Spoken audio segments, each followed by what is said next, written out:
Cuma memang di ujung-ujung kapal aku ada engine yang meledak, jadi ada lubang besar, jadi tenggelam setengah lebih, jadi nggak bisa dipakai.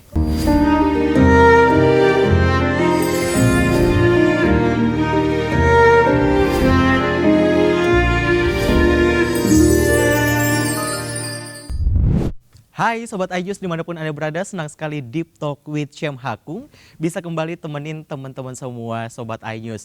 Nah kemarin kita sempat ngelihat pemberitaan yang beredar tentang 9 warga negara Indonesia yang sempat diculik oleh Israel dan akhirnya dipulangin. Kita udah bareng di studio iNews, ada seniman yang tapi sekarang tuh udah jadi aktivis relawan Gaza.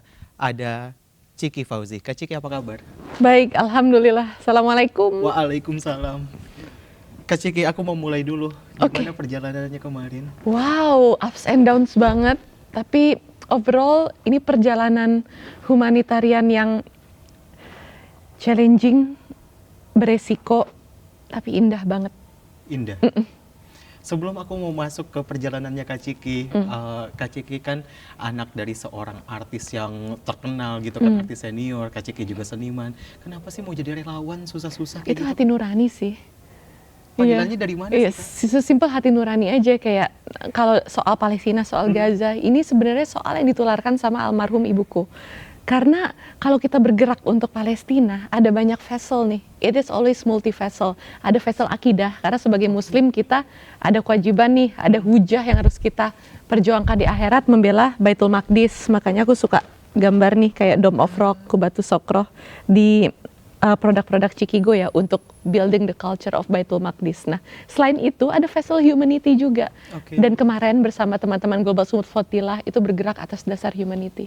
Karena background agamanya macam-macam, background nationality-nya, global north, global south, bahkan kita juga melakukan pelayaran aktivisme ini dengan 2 orang Israel. Oh iya. Ada salah satu namanya Zohar Rejev, beliau mu'alaf, udah 4 tahun masuk Islam, pemegang paspor Israel dan selalu bilang, I was born in occupied Palestine, bukan I was born in Israel. Jadi aku tuh melihat apa yang terjadi di Gaza dan keteguhan iman mereka, itu lama-lama mulai membuat orang juga melihat keindahan iman orang-orang Gaza. Dan akhirnya banyak along the way di perjalanan GSF kemarin juga aku bertemu orang-orang yang tiba-tiba mu'alaf. Masya Allah. Masya Allah. Ya. Kak Ciki tadi sempat disinggung, ini juga bentuk ajaran dari almarhumah ibu seperti Betul. itu. Apakah dari kecil juga dalam artian ini tuh diajarkan tentang kemanusiaan, Ya, untuk kita pastilah. lebih interest kepada hal-hal seperti ini, atau gimana sih Kak Ciki? Mungkin bisa Mungkin diceritain? diajarkannya lebih ke learning by doing ya, kayak ngelihat ibu aktivismenya gimana, ayah aktivismenya gimana, dan kepedulian akan Palestina dan Gaza itu lebih ke soal hati nurani juga. Karena aku ngelihat coping mechanism orang nih udah mulai terbiasa nih ngelihat di sosial media Gaza digenosida, dan ada 400-an lebih jurnalis seperti kamu, jurnalis dibunuh di Gaza. Jadi itu yang membuat kita semakin minim ya mendengar berita tentang Gaza. Jadi ketika ada cara lain selain selain keep posting di sosmed, ada Global Sumut Flotillah, aku cari tahu, aku daftar dan aku ikut. Itu daftarnya dari apa? Dari website, dari tahun lalu aku daftar. Dan aku pernah ikut yang di Tunisia, tapi I didn't manage myself to sail waktu itu, sedih banget, tapi udah usaha waktu itu ke Tunisia. Dan tahun ini alhamdulillah aku berlayar dari Barcelona. Cuma memang di ujung-ujung kapal aku ada engine yang meledak, jadi ada lubang besar, jadi tenggelam setengah lebih, jadi nggak bisa dipakai. Gitu, qadarullah. Sebelum kita mau bahas yang soal Global Flotillah, Kak Ciki, awal mulanya daftar, apakah minta persetujuan ke ayah terlebih dahulu, keluarga, apa gimana sih Kak? Jadi persetujuan tuh along the way. Tapi ayah udah tahu sih, karena udah aku ceritain kisi-kisi, walaupun setiap akhirnya final minta izin, ayah selalu gitu. Cuman ya berproses lah izinnya. Karena aku tahu juga mungkin sebagai orang tua memberi izin berat juga ya, karena itu juga yang aku hadapi ketika aku volunteer ngurus Friends and Family grup 9 delegasi itu. Jadi aku paham kekhawatiran para orang tua, terus aku juga jadi ingat kekhawatiran ayahku. Ya pasti emang it takes courage ya untuk bisa memberi izin anak, suami untuk berlayar gitu ya, istri Uni Maimun juga suaminya deg-degan. Ya tapi kita tahu ini, kita melakukan ini semua buat apa? Ini kan aktivis kemanusiaan dari berbagai negara. Benar, berbagai agama juga. Puluhan negara ikut andil. Puluhan, 50-an something ya. Iya. Dan Kak Ciki menjadi salah satu yang ada di situ. Iya. Awal mula ada akhirnya ikutan berlayar di situ, apa perasaannya? Perasaannya selalu mendebarkan, tapi aku tuh ngerasa, wow ini ya ribet di garis depan, kalau istilah di Muslim kan gitu. Akhirnya aku melakukan hal lain selain posting di sosmed dan aksi. Maksudnya ini loh, kita sedang berlayar menuju Gaza loh, untuk membuat koridor kemanusiaan di sana, untuk melakukan hal yang semakin menjadi aksi nyata. Jadi I'm glad to be there. Kalau Kak Ciki sendiri tuh, kita langsung masuk ke soal Global Flotilla 2.0 itu ya Kak? Global Sumut Flotilla. Global Sumut Flotilla kayak gitu. Dari Kak Ciki sendiri perannya tuh apa sih Kak seperti itu? Kalau misalnya dilihat-lihat kan yang paling gencar kalau sosial media, apalagi di Indonesia, untuk ya Indonesia kan Kak Ciki seperti itu. Mungkin kebetulan karena influencer cuma aku. Oh, Iya, kalau yang lain kan aktivis kemanusiaan dari NGO, jurnalis, ustadz ya. Iya, mungkin kebetulan yang followernya lumayan cuma aku sih emang. Jadi emang aku menggunakan portal aku untuk berjuang juga. Dan memang aku daftar lalu keterima di bagian Global Necessities. Global Necessities tuh semacam influencer global gitu. Jadi sebelum pelayaran kita ada Liberation Lab di Barcelona untuk mantepin nih para influencer yang juga ikut berlayar. Dari situ baru aku berlayar dari Barcelona. Tugasnya kurang lebih seperti apa tuh? Memberitakan apa yang terjadi selama pelayaran, memberitakan bahwa sebenarnya kita tuh berlayar tuh untuk membebaskan tawanan Palestina. Karena mereka tuh ada klausul yang nggak fair banget, mereka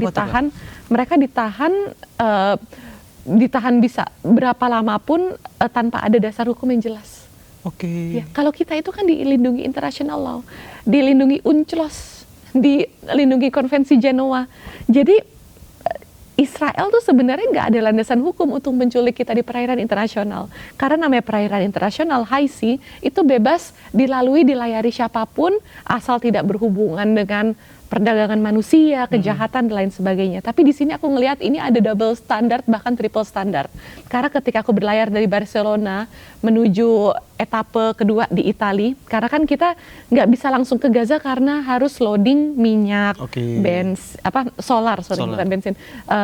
Loading solar, amunisi makanan dan bantuan dan lain sebagainya. Jadi berlabuh di Italia, dan pada saat itu ada kapal yang isinya alat-alat genosida menuju Israel, Ashdod, namanya MSC Maya, dan itu dibiarkan melintas secara nyaman di Laut Mediterranean. Padahal itu jelas-jelas kapal kargo yang membawa amunisi untuk menggenosida Gaza, yang isinya adalah orderan alat-alat perangnya Israel. Itu kenapa dibiarkan gitu? Sementara kita humanitarian activist membawa humanitarian aid di high sea, di laut internasional, diculik. Lalu sanksi buat Israel apa? Jadi ini adalah gerakan untuk semakin mendorong pemerintah supaya nggak komplisit, supaya semakin mendukung Palestina. Semoga it works. Along the way semakin works. Karena kita lihat tahun lalu waktu pelayaran yang aku cerita di Tunisia itu, ketika interception pertama di Italia, ada 100 kota melakukan national strike, demo, hunger strike dan lain sebagainya. Sampai akhirnya Giorgia Meloni, prime ministernya, mengecam Israel dan semakin menyerukan dukungan kepada Palestina. Jadi yang aku belajar dari teman-teman Italia adalah pemerintah tuh ujung-ujungnya akan ngikutin suara mayoritas rakyatnya, suara mayoritas masyarakatnya, dan itu yang dilakukan, diikhtiarkan di Global Sumut Flotilla. That's why etape pelayarannya itu kebanyakan di negara-negara Global North, Barcelona, Italia. Kemarin tadinya mau Yunani, tapi ternyata Yunani kan udah mitra Zionis ya. Karena dari Italia waktu kita berlayar, ada 16 kapal yang ditangkap di perairan Yunani. Iya, jadi ini di GSF 2.0 ini interceptionnya 2 kali.